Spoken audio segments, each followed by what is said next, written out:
minutes for March 2nd special meeting and March 2nd regular meeting. Second. A motion is second to approve the minutes as printed. All in favor signify by saying aye. Aye. Opposed, no. Motion carries. Thank you. Adoption of the agenda. Mike, John, any corrections, additions? Bring that up at okay. Motion is second to approve the agenda as printed. All in favor signify by saying aye. Aye. Opposed, no. Motion carries. Under visitors to be heard, addressing the council. Persons addressing the council shall use the microphone at the podium. Please raise your hand to be recognized. Go to the podium and state your name and address. For agenda items, public testimony will be taken at the beginning of each agenda item after the subject has been announced by the mayor and explained by staff. Any citizen who wishes may speak one time for 5 minutes on each agenda item. Public testimony will then be closed and a topic will be given to the governing body for possible action. At this point, only city council members and staff may discuss the current agenda item unless a council member moves to allow another person to speak and there is unanimous consent from the council. Questions from council members, however, may be directed to staff or a member of the public through the presiding officer at any time. At this point, we have a city response recommendation, if you will, to the crisis that's going on around the world. And so I'd like to read this item at this time. The City of Vermillion and Clay County recognize the important role that each unit of government performs in providing essential community services, and we all take this responsibility seriously every single day. Protecting the health and safety of citizens and visitors is our priority. In recognition of the COVID-19 virus, the City of Vermillion and Clay County are following the Centers for Disease Control and Prevention, CDC, recommendations and discouraging the gathering of large groups of people. Avoiding large groups will slow the spread of the virus and make it easier for medical services to manage the situation and care for those in need. To ensure the health and welfare of residents and city-county employees, we ask all people who may feel ill, are experiencing illness, or who may have been exposed to COVID-19 to avoid visiting public places. At this time, there is no need for healthy people to avoid public spaces. However, whenever possible, please limit time and group sizes in public spaces or conduct business over the phone or online. In some instances, you may not be aware that you are affected and could spread germs. Everyone should follow the CDC guidelines and wash their hands often. Try to avoid close contact with others and stay at home if you're feeling sick. We encourage community members to learn more about COVID, precautionary measures, and updated status reports by visiting the CDC website, South Dakota Department of Health website, or calling the South Dakota COVID hotline at 1-800-997-2880. Let me repeat that. The COVID hotline at 1-800-997-2880. The City of Vermillion and Clay County will continue to monitor the situation closely and make additional recommendations if necessary. Please remember that this situation is only temporary and the majority of people will not become seriously ill, but as a community, we must work together to protect one another and our most vulnerable citizens. At this time, we have a proclamation for Census Day, and I'd like Rich to read that for us, please.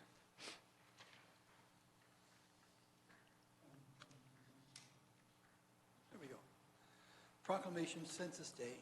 Whereas an accurate census count is vital to our community and residents' well-being by helping planners determine where to locate schools, daycare centers, roads, and public transportation, hospitals, and other facilities, and is used to make decisions concerning business growth and housing needs. And whereas more than $675 billion per year in federal and state funding is allocated to states and communities based on the census data, and whereas census data ensures fair congressional representation by determining how many seats each state will have in the U.S. House of Representatives, as well as the redistricting of state legislators and county and city voting districts. And whereas the 2020 Census Questionnaire is available online for the first time ever and went live on March 12th, and whereas the information collected by the census is protected by law and remains confidential for 72 years. And whereas it is important to support census takers as they help our community complete an accurate count, now therefore be it resolved, we, the governing body of the City of Vermillion, South Dakota, do hereby proclaim April 1st, 2020 as Census Day, and that the City of Vermillion will commit to participating with the U.S. Census to help ensure a full and accurate census count, dated at Vermillion, South Dakota, the 16th day of March 2020. Thank you, Rich. Nate, would you receive this proclamation, please, on behalf of the committee?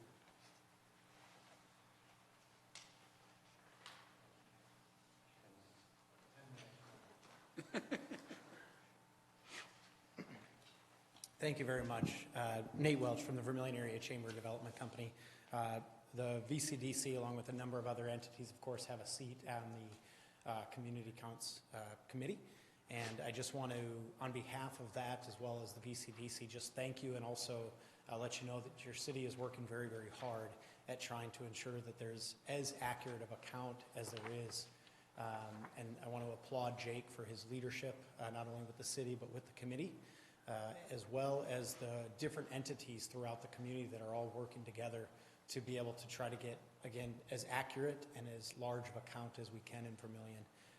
One thing I also want to note, of course, is history has shown us that our university population certainly has been tough for us to really identify where that count is.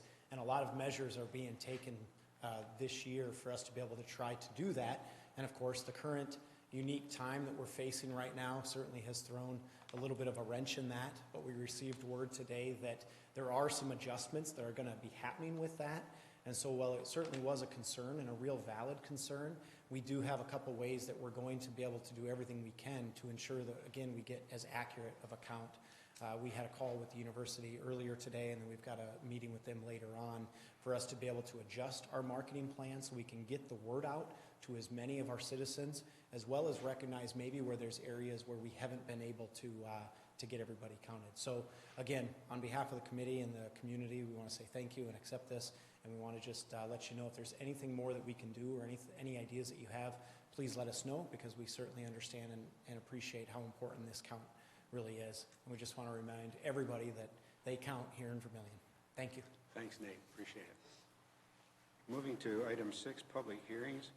The first is a special daily malt beverage and wine license for the Vermillion Area Chamber of Commerce and Development Company on or about April 2, 2020 at the Sanford Coyote Sports Center Main Competition Court and Concourse at 1101 North Dakota Street for the annual banquet. And Mike, please.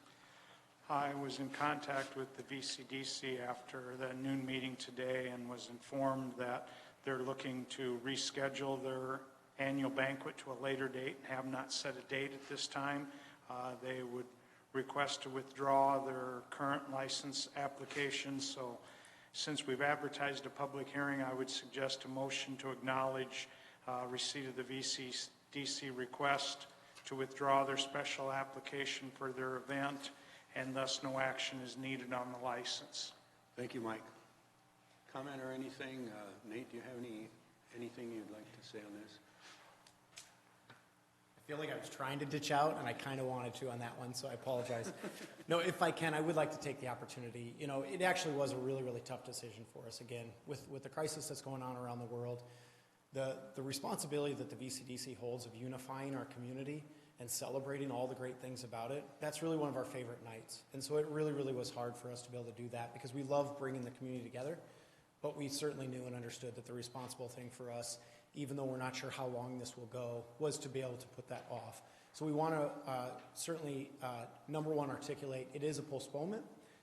While we can't celebrate all in person, there's great ways for us to celebrate. And we also do want to take the opportunity to remind our public to be able to patronize our businesses around our community. This is going to be a tough time for them. And really where the Chamber is going to focus efforts right now is we're going to take efforts and focus efforts at how do we help get them through this and how do we get beyond this, because we're not sure how long it's going to take. So until we can figure out exactly what that is, we want everybody to remember that there are going to be ways to support the businesses. Drive up, take out, going in real quick, going out real quick, being able to still invest, getting business cards, all of that is going to keep our community as strong as it can through this, and then there's going to hopefully be other support along the way. So while we can't celebrate on April 2nd, we can celebrate our community by going about our business as much and as appropriate as possible, and not forgetting our businesses throughout our entire community. So thank you for allowing us to postpone it, but also please don't forget, help everyone remember to patronize our businesses as much as possible and appropriate as possible, and to stay well. Great message, thank you. Appreciate it. Do we need a motion? Yep. Move to acknowledge withdrawal. Second. Motion and a second to acknowledge withdrawal. All in favor signify by saying aye. Aye. Opposed, no. Motion carries. Item B is a special daily malt beverage and wine license for USD Military Science Department on or about April 17th at the Munster University Center, second floor, large room for a military ball event. And again, Mike, please. As I stated, I made contact with the Military Science Department, and they are canceling their military ball event this year, and would again request to withdraw their special application for their event scheduled on or about April 17th. And so we should at the same time acknowledge receipt of the request to withdraw, and no actions needed. And that way we kind of close the public hearing. Okay, thank you. Could I say something, Tom? That said, I believe it's the 100th anniversary of ROTC at the university. Is that correct? I'm surprised it wasn't in the, but either way, I'd like to just simply congratulate that long-standing organization, which some of us may remember it was mandatory at one time, and that changed, but it's a long, strong organization, and as a former member of the Army, I'm proud to congratulate them. Do we have a motion?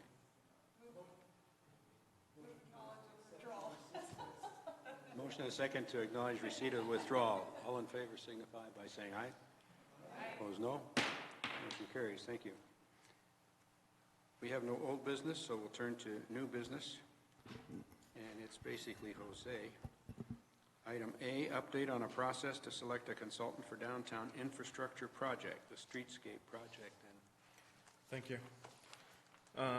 For quite a few years now, either the city and businesses in downtown Vermillion have been working to improve the main street area of the city. Over the past few years, we have finished a couple projects, the pocket parking, one of them, Radigan Platz as well. These two were done in 2009. Recently, the city did approve the creation of the bid board number 2, or bid number 2 board. This bid was created essentially with intent to complete the downtown Vermillion project that has been in the works for quite a few years. The process that the bid board selected to choose or to follow to select a consultant is based on qualifications rather than cost. Such staff sent request for qualification RFQ to 21 consultants on February 7th. Out of these 21, the city received 8 proposals. These were reviewed on February 25th by the board and staff. After the review, we shortlisted that list from 8 to 3.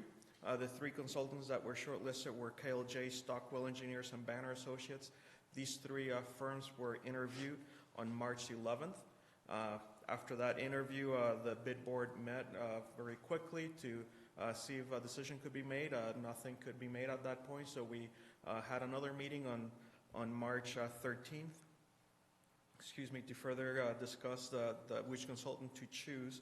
After this last meeting on Friday, March 13th, the board chose to keep working with Stockwell to develop a scope of engineering and cost for the consultant work on the project. Once these 2 documents are completed or a final draft made, then that final draft, the final document would actually be presented to the council for the consideration at the April 6th meeting. Once the council approves these documents, the city will start working with the chosen consultant to develop the construction documents.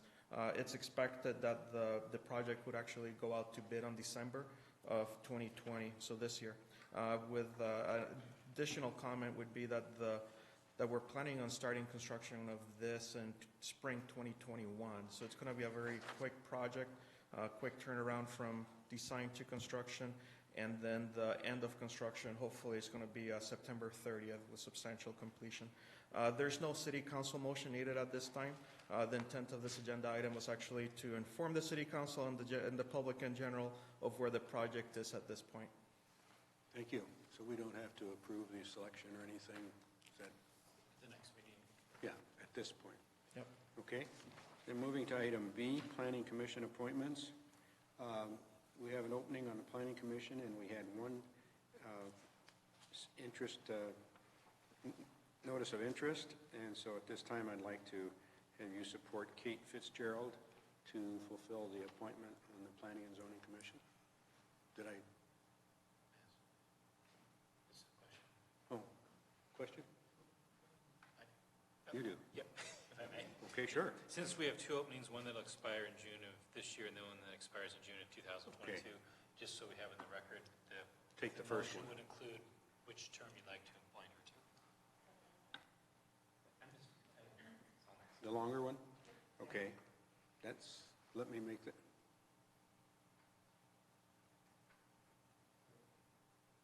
Pull it toward you. There we go. The reason I would prefer for a longer one is because we rarely see women in these positions, and I think it would be really important to, since it's a woman applicant, to give her the longer term. Okay. So then, as far as the motion is concerned, it would include the longer term. Motion is second to approve the appointment of Kate Fitzgerald for the longer term.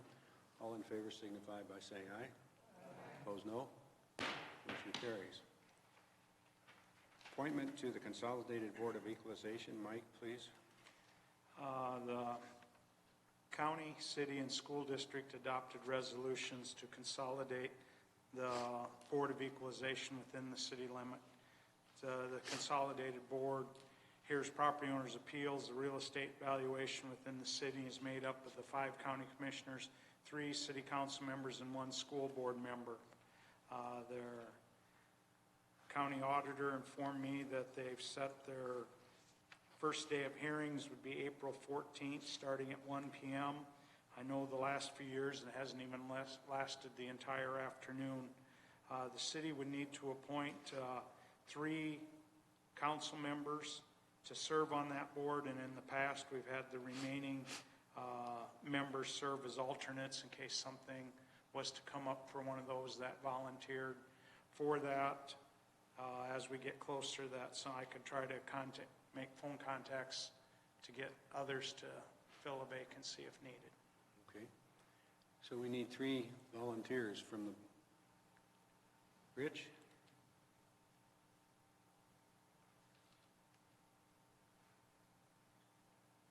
Brian? I'll look to the right side of the group. Pardon me? Someone who's immunocompromised right now, I would rather, and without childcare, I prefer to not attend board meetings. Okay. Okay. Well, Catherine or Steve, who should we? Steve? Okay. With the understanding that the rest of us stand to be alternates for any of those that can't make it. Okay, could we have a motion to approve those 3? Motion is second to approve the appointments to the Consolidated Board of Equalization. All in favor signify by saying aye. Opposed, no. Motion carries. Thank you, guys. Item D, resolution authorizing the purchase of a solid waste department loader for the landfill. And Jose, please. Thank you. The budget session in 2019, the City Council reviewed the 2020 budget for the landfill. At that time, the landfill budget included the replacement of a small loader. It should be noted that the landfill equipment is not part of the equipment replacement fund, and it's actually ran by the joint powers agreement between the City of Vermillion, Yankton, Clay County, and Yankton County. The city reviewed 2 bids from heavy equipment manufacturer through Sourcewell. These are Volvo and Caterpillar. After reviewing the bids from both of these manufacturers, staff would like to proceed with a bid from Caterpillar for a 2020 906M cat loader for $86,567.54. The local distributor for South Dakota is Butler Machinery out of Sioux Falls, and they have agreed to match or to follow the Sourcewell awarded bid amount as previously set. Additionally, Butler has offered $23,000 for the city's existing 2014 906H cat loader. This would actually bring Butler's bid to $63,567.54. As mentioned earlier, the other bid that was reviewed by staff was from Volvo.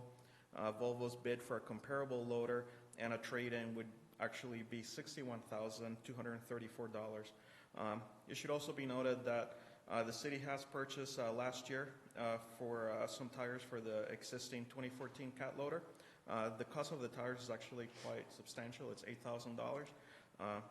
And these tires would actually fit the 2020 cat loader as well, but it would not fit the 2020 Volvo loader. Excuse me. The 2019 landfill fund includes a budget of $200,000 for this purchase. Administration would recommend approving the resolution to trade in the 2014 CAT 906H loader with a trade-in value of $23,000 and purchase a 2020 906M CAT loader from the Caterpillar Company's participating distributor Butler Machinery of Sioux Falls at a price of $86,567.54 for a net cost of $63,567.54. This is after staff reviewed both of the bids, took into consideration staff's familiarity with CAT equipment, the predominance of CAT equipment in the region, and the recent purchase of the tires for our CAT loader. Thank you, Jose. Council?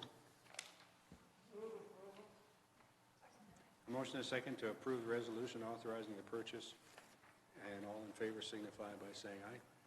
Aye. Opposed, no. Motion carried.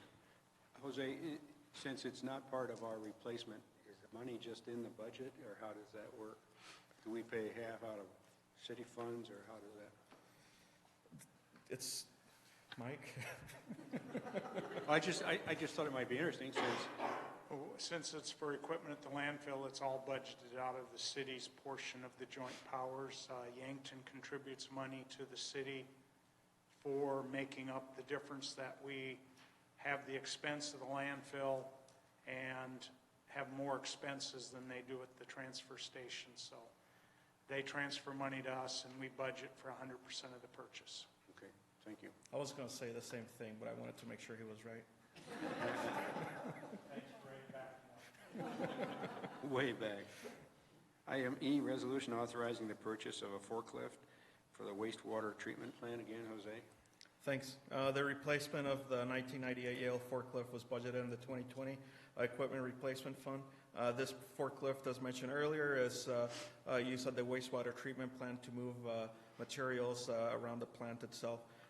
Since it was estimated that the total cost for the equipment would be less than $50,000, staff would actually be following SCCL 518A 2219.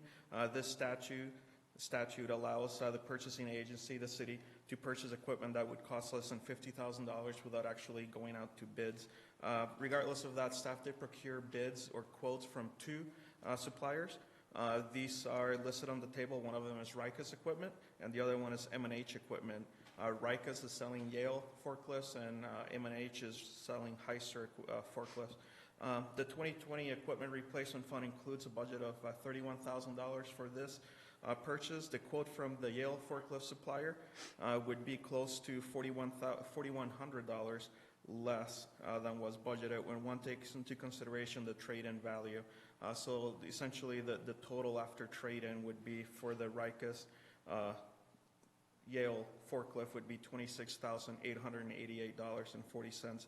Administration recommends approving the resolution to trade in the city's 1998 Yale forklift with a trade-in value of $4,400 and purchase a 2020 Yale GP050MX forklift from Rykas Equipment at a price of $31,288.40 for a net cost of $26,888.40. Thank you. Council? Motion to second to approve the low bid for the forklift. All in favor signify by saying aye. Aye. Opposed, no. Motion carries. John, is this that 50,000 now that legislature's going to move to 100,000 as far as requiring bid? If the governor signs it, yes. No, oh, it hasn't been signed yet. Okay, I just wanted to give you a chance to get your breath. Rich had a question. Rich, I'm sorry. Item F, surplus of Bluffs Golf Course mower and sale to the city of Tyndall, South Dakota. Again, Jose. Thanks. At the 2019 budget session, the City Council again reviewed the 2020 Equipment Replacement Fund. As part of the 2020 Equipment Replacement Fund schedule, the Bluffs Golf Course 2011 Tour Greenmaster 3150 was scheduled to replacement. This mower was actually, or the new mower that would be replacing this one was purchased back in October 21, 2018. The reason for that was just so we could have it when golf season starts, and we actually have the piece of equipment. But regardless, that amount of money would actually be coming out of the 2020 year. So with all of that being said, staff requested that the City Council declare the 2011 Toro Greenmaster 3150 surplus. The city has had difficulties in the past in selling golf course equipment, maintenance equipment. Staff was contacted by the city of Tyndall in regard to purchasing this the 2011 mower. The city of Tyndall is interested in purchasing the mower and has made a verbal offer of $10,000 for the mower. State statute does allow the transfer of equipment or property between governing bodies at terms and conditions agreed upon by the respective governing bodies. The revenue from the sale of the surplus equipment will be placed in the Equipment Replacement Fund. Administration recommends declaring the 2011 Toro Greenmaster 3150 surplus and awarding the sale of the equipment to the City of Tyndall contingent on receiving a formal request and a check for $10,000. See the money in the bank. Yep. Council? Go ahead. We got a motion and a second now. Further discussion. Thank you. You know if Tyndall has a 9 or an 18-hole course? My understanding is that Tyndall doesn't have a golf course. It's the Bonham Country Club. Oh, Bonham. Yeah. Oh, near Tyndall. Yeah, it's just west of Tyndall. Yeah, just south of Highway 50. Yeah. Whatever. Okay. Well, thank you for answering that. I didn't, because I didn't know. Any further discussion? All in favor signify by saying aye. Opposed, no. Motion carries. Bid openings, Prentis Park Sidewalk along Plum Street. Jose, please. Great. As part of the improvements to Prentis Park, the City Council has had budgeted funds to construct additional sidewalks along Prentis Park to improve accessibility for the public to the park. Over the past few years, the city has been constructing sidewalks either along the perimeter of it or in the interior of the park.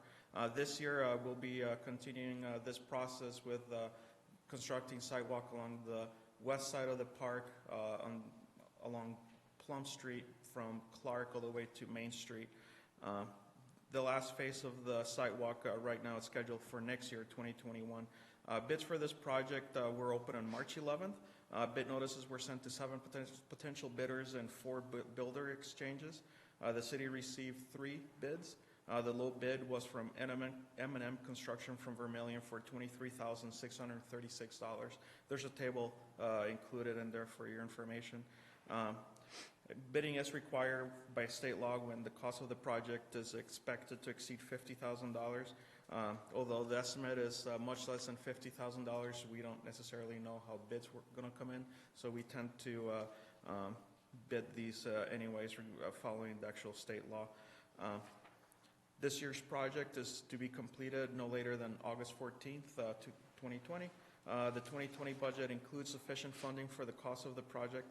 Administration recommends awarding the Prentis Park Sidewalk Phase 3 project to M&M Construction for $23,636. Thanks, Jose. Council? Tom? This is all on park property, so there won't be assessments to landowners, is that correct? Yep, it's just all within park property. Yep. Okay, I'll move approval. Motion is second to approve the Prentis Park Sidewalk Phase 3 project. All in favor signify by saying aye. Opposed, no. Motion carries. Item B, 2020 chip seal project Jose, please. Thank you. Chip sealing, as you all know, is a very cost-effective way for us to extend the life of our asphalt streets. It's a two-step process. First, we apply oil to the streets. The oil seals the cracks, and after that, then we put quartzite chips on it, and then this provides a new wearing surface for the oil and protects the oil itself from UV rays. Bids for this project were open on March 11th. We did receive 2 bids. The low bid was from Top Coat of Yankton in the amount of $117,008.50. The other bid was from Road Guy out of Yankton as well, in the amount of $147,144. Again, bids are sent out if we expect anything to be over $50,000. Obviously, in this case, we did. The proposed project will take place in Rhodes, located, if I can get the projector to work here.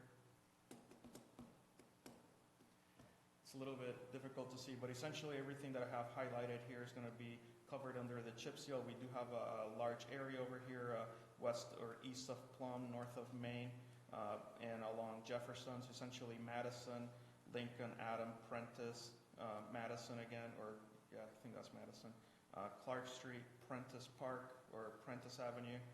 Then we have a section of National. We have Rice Drive over here. We have the Frontage Road. We have Tom Street, Chestnut. We have a portion of Main Street by Downtown, Prospect, section of Harvard, Eastgate, and Crawford Road. So these are going to be the streets that more than likely are going to end up being chip sealed this year.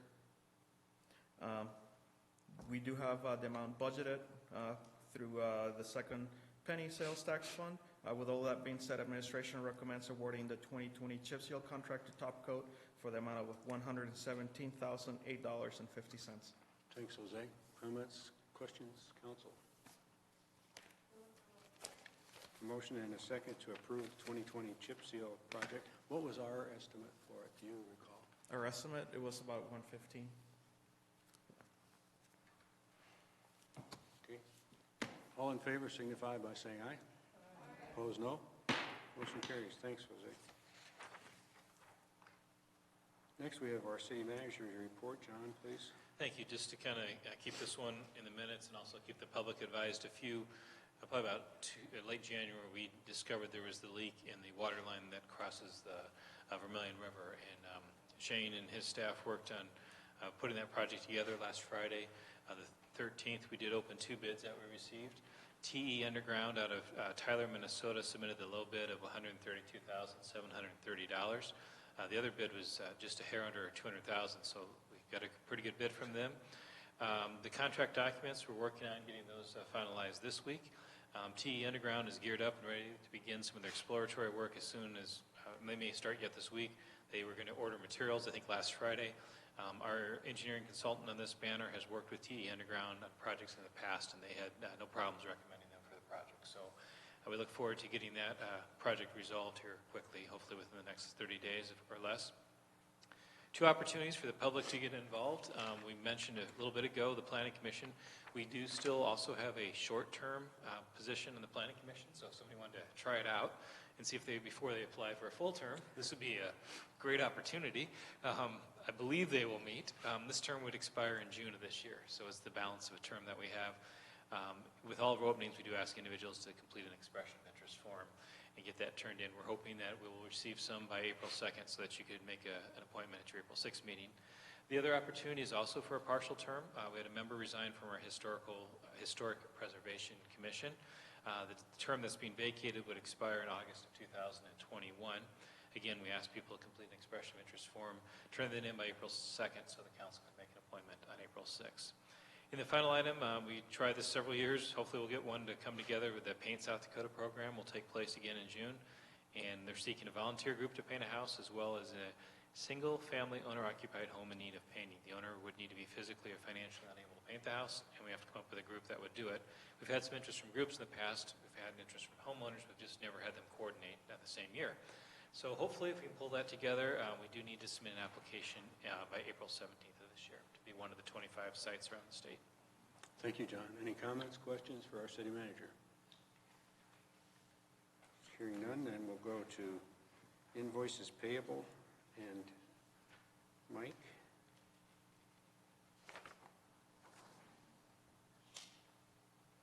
Mike, the 84 number Viking painting, is that the entire part then of the water treatment, water facility? That was the painting the inside of the reservoir. This is approximately 90%. There was some left. They've got to come back when the weather gets better this spring and for some more touch-up on that, but that was kind of got them through the winter. This invoice, I don't know if they were sitting on it or what, because pretty much the last of their work was done in November, and they finally got the invoice out, so. Okay. But there's probably another 5 to 10% yet to do this year. Thank you. Council, any comments or questions for Mike? Motion and second to pay our bills. All in favor signify by saying aye. Opposed, no. Motion carries. On the consensus agenda, we have one item. Set a public hearing date of April 6, 2020 for the transfer of the retail on-sale liquor license from BACT Group LLC to PR Vermillion LLC for Pizza Ranch at 912 North Dakota Street.